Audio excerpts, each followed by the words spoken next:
faly miaraba anao ny tokantrano manaraka ny météo-tsika mbola manan-kery hatrany aloha zany ilay filazana amin'ny lokomena noho ny avin'alin-drano aty amin'ny morontsiraka avaratra Atsinanana, morontsiraky ny Cap d'Ambre ka hatraty amin'ny Soanieran'ny Vongo aty zany mahazo an'izay koa angaviana hatrany ny mpampiasa ranomasina hitandrina hatramin'ny rapisy moa zany zay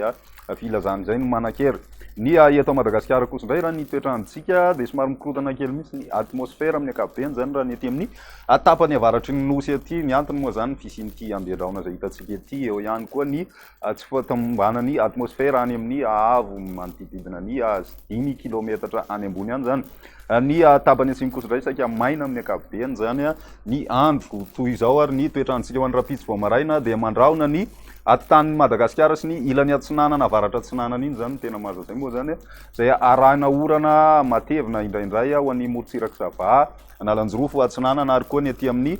faritry ny vatovavy Fidivinany aty maina moa zany ny tapany atsimo ny apiso tolakandro dia mandraona hatrany ny andro ny aty amin'ny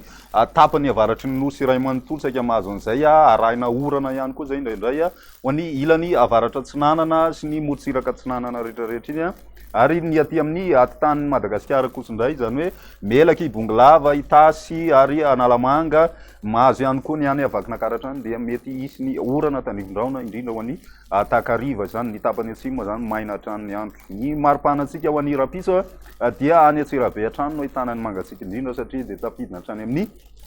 10 degré Celsius zany ny maripana any Antsirabe any 10 ny ambony indrindra any Antsirabe hatrany zay ny aty Ampovoantany zany tsy dia misy fivana firy aloha ny maripana atao anatin'ny andro fa any amin'ny fahatelopolo ny volana vao mety hisy fiakarana kelikely zany izay maripana izay indray ny météo-tsika tamin'ity androany ity manasanao hatrany anaraka izany veloma.